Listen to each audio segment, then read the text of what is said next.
Assalamualaikum semua, perkenalkan nama saya Vivi Anik Ovia Hidayani dari kelas Gerakan Sosial B, Ilmu Kesejahteraan Sosial UIN Sunan Kalijaga, Yogyakarta. Nah, pada kesempatan kali ini saya akan sedikit berbagi ilmu mengenai teori generalized belief dari perspektif gerakan sosial. Nah, menarik banget kan? Sebelumnya kita kenalan dulu yuk sama tokoh-tokoh yang akan membantu saya pada kesempatan kali ini. Check it out. Hai, nama aku Bina, muridnya Budanya. Halo semuanya, perkenalkan saya tutor Danya. Nah, pada kali ini kita akan membahas pemikiran gerakan sosial klasik. Nah, yang di dalamnya ini terdapat konsep generalized belief atau kepercayaan umum. Nah, apa itu kepercayaan umum atau generalized belief?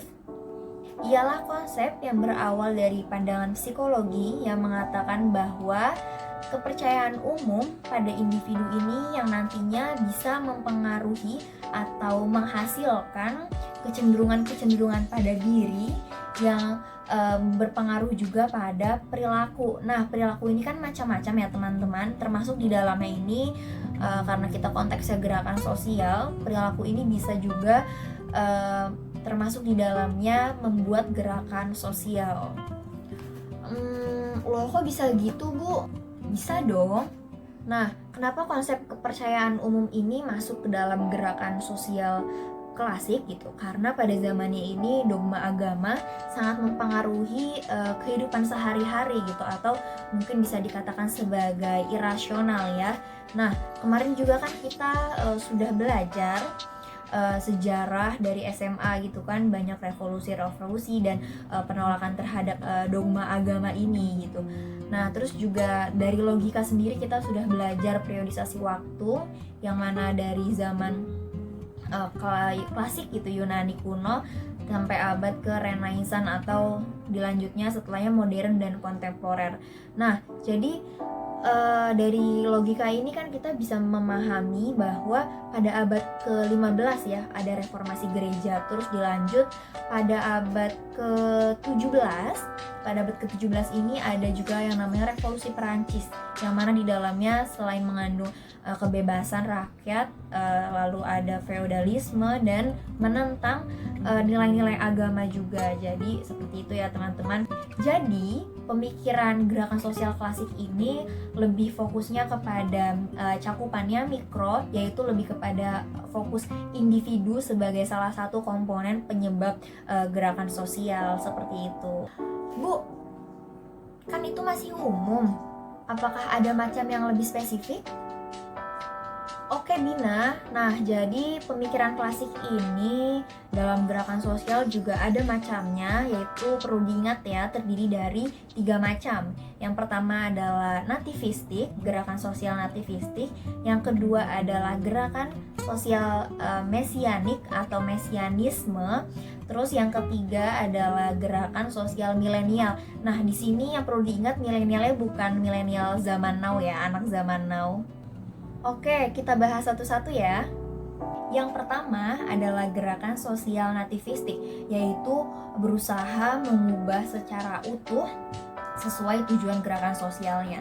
Nah, contohnya apa? Misalnya ada komunitas Majapahit yang sempat viral ada di media sosial gitu kan, karena dia berusaha mengubah tanah air ini seperti masa lalu, yaitu kerajaan Majapahit, karena mereka berpikir bahwa kerajaan Majapahit itu lebih jaya dan lebih sejahtera gitu. Nah, contoh lainnya apa? Misalnya ada Sunda Empire, terus ada Tunggal Rahayu gitu, terus ada juga Keraton Sejagat gitu yang pernah sempat viral juga. Nah, ini termasuk dari gerakan sosial nativistik. Yang kedua adalah gerakan mesianik atau mesianisme, yaitu kepercayaan yang meyakini adanya juru selamat yang akan membawa kepada kebahagiaan dan kesejahteraan dari penderitaan yang dia rasakan masa kini. Nah, mesianisme ini awalnya lahir dari salah satu kepercayaan agama Abrahamik gitu, tapi pada masa sekarang ini banyak juga ada beberapa agama yang meyakini juga adanya juru selamat. Misalnya agama Yahudi yang akan menunggu Al-Masih bin Daud, atau yang dalam Islam kita kenal sebagai Dajjal. Lalu ada Nasrani dengan Yesus sebagai juru selamat, dan ada juga Islam yang menunggu kedatangan Imam Mahdi di akhir zaman nanti. Dan yang terakhir adalah gerakan milenial atau kepemimpinan Ratu Adil. Nah, di sini gabungan dari gerakan sebelumnya, yaitu Mesianisme dan Nativisme, yang mengatakan bahwa kepercayaan adanya pemimpin yang adil yang akan membawa kepada perubahan yang lebih baik seperti itu. Tapi di sini mereka juga berharap loh untuk bisa kembali seperti masa lalu, seperti dari paham nativisme. Nah, contohnya apa? Contohnya misalnya waktu Indonesia dulu dijajah oleh Belanda, petani di Indonesia ini, khususnya di daerah Jawa, sangat menderita, yang mana akhirnya menghasilkan kegelisahan untuk melakukan perlawanan. Nah, tapi perlawanannya ini gitu bermula atau lebih didukung ketika muncul konsep kepemimpinan Ratu Adil gitu. Jadi nanti di sini kepemimpinan Ratu Adil ini bisa memimpin jalannya pergerakan, dan mereka bisa berharap, rakyatnya bisa berharap untuk bisa kembali hidup normal seperti sebelum ada penjajah.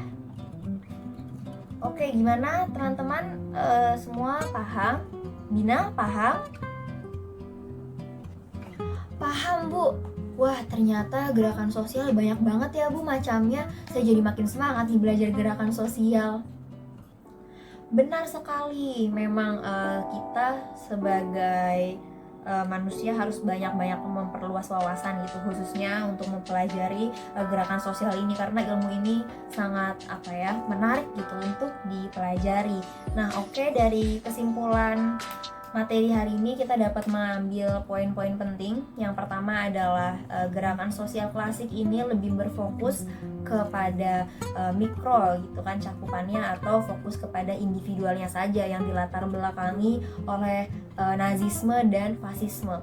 Lalu yang kedua adalah contohnya itu apa gitu kan, contohnya revolusi Perancis. Yang ketiga adalah pada pemahaman ini mengutamakan id, jadi dia ini mengindahkan ego dan super ego gitu. Makanya kenapa bisa dinamakan pendekatan yang irasional gitu, karena di sini peran agama juga sangat mempengaruhi.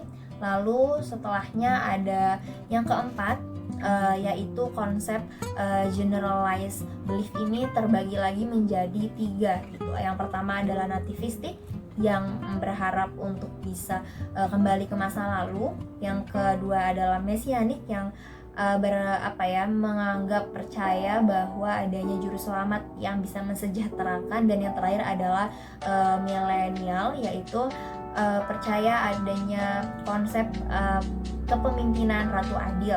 Nah, oke, jadi mungkin cukup sekian karena waktu Ibu juga sudah habis. Oke, nanti kita bisa berjumpa di lain pertemuan. Sampai jumpa.